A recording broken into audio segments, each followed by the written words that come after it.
Whatever happened to me happened because I've always been terrified of failure.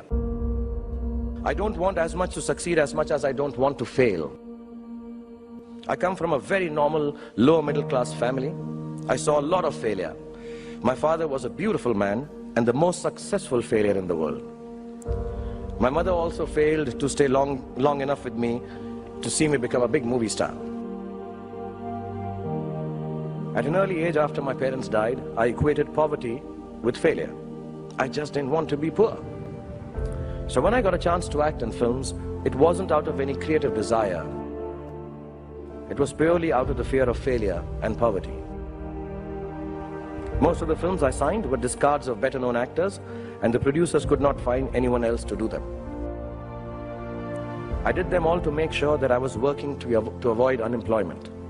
The timing or something was right, I worked very hard, there were other people around it, and I became a big star.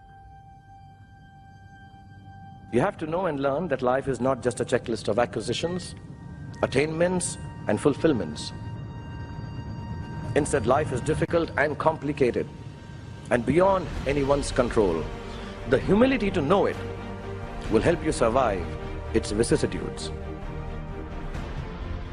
Success is a wonderful thing, but it tends not to be the sort of experience that we learn from. We enjoy it, perhaps we even deserve it, but we don't acquire wisdom from it. So I believe the true path to success is through the fear of failure. If you aren't scared enough of failing, you're unlikely to succeed. It's not pleasant to fail, it's tough. All of us experience it. You will too, if you haven't already. So use it to succeed.